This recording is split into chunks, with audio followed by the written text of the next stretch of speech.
Essa audiência pública, inclusive, foi fruto de um debate que tivemos aqui há 2 ou 3 semanas atrás, né? E eu não gostaria de simplesmente assistir o debate sem dar uma opinião a respeito, para que as pessoas possam ter, inclusive, um contraponto.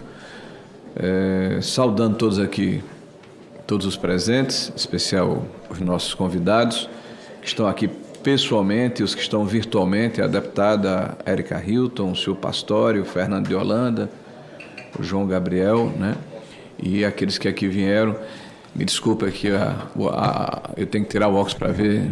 Clemente, Rick e Sirlene, né? Sirlene? Doutora Sirlene. Ok. Obrigado, senhor senador. Esse debate ele é extremamente importante porque não se trata apenas de um projeto de lei, né? O projeto de lei, quando ele é implementado, ele tem consequências. E esse tem uma consequência muito forte, porque ele atinge diretamente aproximadamente 20 milhões de cidadãos brasileiros que hoje têm uma jornada de 44 horas semanais. Nós temos hoje 41 ou 42 milhões de brasileiros com carteira assinada e metade deles tem uma jornada de 44 horas nos diferentes ramos da nossa economia, né? Nos setores da nossa economia. E nós temos aqui, como brasileiros, uma tentação de tentarmos mudar a economia por caneta, né, por uma ação legislativa e não necessariamente por uma ação de sociedade, né? Eu participei com muita ênfase de um debate aqui em 2016 a 2018, que foi a mudança na estrutura trabalhista do país. E naquela oportunidade, um dos temas que não foi debatido, apesar de ter sido tangenciado, foi a unicidade sindical. Eu tenho ouvido muitas centrais importantes defenderem o fim dessa unicidade, né? E eu diria até a liberdade sindical no seu sentido mais amplo, né? E quando eu escuto aqui comparações com países europeus, é bom lembrar que nesses países o sistema sindical não é o nosso. Lá, na grande maioria deles, não tem a unicidade sindical, que me parece mais uma jabuticaba brasileira. Nós temos hoje uma PEA, população economicamente ativa, que chega a quase 110 milhões de brasileiros, se eu não estou enganado. E a gente está falando de 40 milhões, ou um pouco mais. Vou dar uma aproximada nos dados, ou seja, pouco menos de 40% dessa população é empregada no regime do CLT, né? É um regime que tem mais de 80 anos, que mesmo com as modernizações foi tratado, foi pensado para um modelo de trabalhador que não é o que a sociedade nos apresenta hoje. E tanto isso é verdade que boa parte daqueles que estão ingressando no mercado de trabalho, e as pesquisas mostram isso, não querem ser seletistas. Eles querem ser empreendedor, que é uma palavra que os partidos políticos têm dificuldade de entender, porque diz respeito à liberdade e diz respeito à flexibilidade, diz respeito a poder prover, gerir, tomar conta do seu tempo e não ter uma subordinação muito direta, muito específica. Essa maneabilidade que o cidadão brasileiro que ingressa hoje no mercado de trabalho procura não tem muita aderência com o modelo que nós apresentamos. E os sindicatos, de uma forma geral, pretendem que a CLT ela seja ampliada para o conjunto dos trabalhadores brasileiros. Uma coisa são os direitos, e os direitos precisam ser exercidos na sua plenitude. Todo cidadão brasileiro tem que ter direito a uma jornada de trabalho, a um descanso semanal remunerado, se houver a necessidade, uma licença gestante, né, uma garantia previdenciária que o próprio sistema está se encarregando de destruir, né, porque fizemos uma mudança no nosso sistema previdenciário há 3, 4 anos atrás, que os índices demonstrados pelo governo atual mostram que isso foi corroído de uma forma geométrica, né, e com a rapidez assim, nunca vista. graças às ações que o governo tomou, né? Nós estamos com um déficit estratosférico. E quando a gente fala de redução de jornada de trabalho com manutenção de salário, essa é uma equação que nós temos que nos debruçar. É evidente que as empresas vão se adaptar. Claro que sim. O ser humano se adapta ao deserto. O ser humano se adapta ao gelo extremo. O ser humano se adapta a perder um membro. O ser humano se adapta a qualquer coisa. Nós somos seres adaptáveis. Nós somos seres que povoamos o mundo, que passamos por intempéries, por guerras mundiais, por problemas pandêmicos, né, que nos jogaram para trás e para frente, para queda de civilização. É evidente. Agora, qual o preço dessa adaptação? De que forma a sociedade vai reagir? Qual vai ser o custo dessa adaptação? No mundo inteiro, isso ocorre com o aumento da produtividade. E eu vi aqui um exemplo sobre a Henry Ford. Ora, a Henry Ford foi um setor específico da indústria americana que privilegiou a automação, que diminuiu o número de trabalhadores para ter um ganho maior na produtividade. Não sei se é esse o efeito que nós queremos. Diminuir empregos, ou o número de empregos que vão ser oferecidos à sociedade. Crescimento econômico é um fator também que necessariamente impacta, tá, na diminuição da jornada de trabalho. Capacitação, qualificação da mão de obra, melhoria da educação, e nós estamos vendo que o Brasil, infelizmente, quando se compara com outros países do mundo, tem a sua proficiência sofrível. Porque aqui no Brasil, vários estados instituíram o que nós chamamos de progressão automática para mascarar os números do IDEB. Então, um dos fatores que define o IDEB, o Índice de Educação, da Educação Básica, é o número de pessoas que passam de ano. Ora, se você faz a progressão automática, é evidente que esse número está mascarado. Ele não expressa a realidade da proficiência, da qualificação daquele aluno, se ele de fato absorveu ou não aquele conhecimento.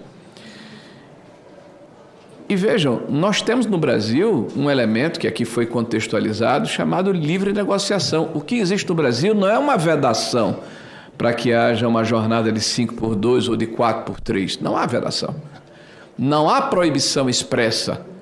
Há possibilidade real, e está concretamente demonstrado que se temos 41 milhões de brasileiros com carteira assinada, 22 milhões têm uma jornada de trabalho menor do que 44 horas. Há a negociação coletiva, caso a caso, que privilegia e fortalece, inclusive, a ação dos sindicatos. Há um rol exaustivo que pode ou que não pode ser negociado. E entre esses itens, estabelecida a vedação de que não se pode extrapolar as 44 horas semanais, né? Você tem o teto, quem pode mais pode menos.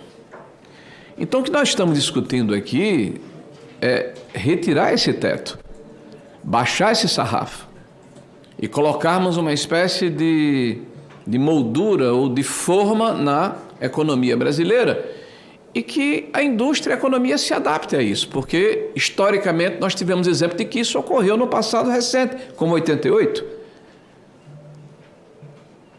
Quando, em 88, quase que como via de consequência, uma inflação extraordinária, um desarranjo econômico, né? Houve a abertura da economia e, subsequentemente, o Plano Real, que todos nós concordamos hoje, mesmo que na época tivéssemos votado contrariamente, eu falo do Partido dos Trabalhadores, que foi uma rearrumação na nossa economia que nos deu estabilidade, que nos deu possibilidade de andarmos de uma forma diferente. E neste mundo que estamos vivendo, em que há uma competitividade exacerbada com outros países do mundo, em que há novas formas de empregabilidade, desde a questão dos aplicativos até esse novo mundo que é a inteligência artificial, onde o home office, que aliás foi convalidado por ocasião da reforma trabalhista, porque existia nos órgãos do judiciário, mas não estava regulamentado no mundo das relações do trabalho de uma forma geral, e que por ocasião da pandemia passou a ser quase que uma unanimidade, né? Você trabalhar na sua residência, e nós estamos tratando agora de que forma esse trabalho ele pode ser definido, ele pode ser determinado, ele pode ser supervisionado, sem que haja intrusão, mas ao mesmo tempo se resguardando direitos, inclusive relacionados à questão da saúde do trabalhador que exerce essa atividade. Então, dada essa contextualização, eu acredito que é sim necessário termos debates como esse. Eu tive o cuidado, eminente senador Paulo Paim, senador Rogério, que é o relator, senador Contarato, que nos observa atentamente, como sempre, né, que é um senador que tem muita sensibilidade em temas dessa natureza. Eu tive o cuidado de recolher aqui as apresentações e vou recolher as apresentações que os senhores farão de forma subsequente. Porque eu tenho uma característica de tentar me debruçar sobre um tema com fatos, né, com dados, com objetividade. Eu não sou contra por ser contra, nem sou a favor por ser a favor. Eu acho que esse tema é um tema que impacta tanto e de forma tão extraordinária o nosso país, que seria leviano ou assodado apenas entoarmos uma palavra de ordem e acharmos que isso por si só vai equacionar o problema. Tem que se colocar numa planilha, numa mesa de negociação, os prós e contras, e se fazer cenários, e se rodar modelos, e se avaliar se de fato o que nós estamos propondo vai ser eficaz para nós e para os nossos descendentes, se é um legado para o nosso futuro.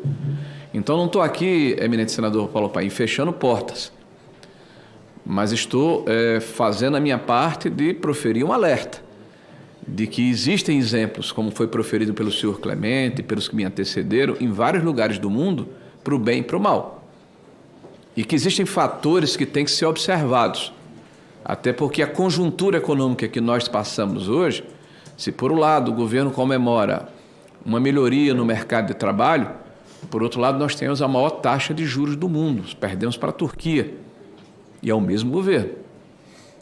Se por um lado nós comemoramos o fato de que nós temos um número recorde de pessoas que hoje recebem recursos de projetos sociais do governo, se estima mais de 90 milhões de pessoas. Por outro lado, nós tivemos um aporte de mais de 27 novos impostos em pouco mais de 2 anos e 10 meses. Então, que modelo de país nós queremos?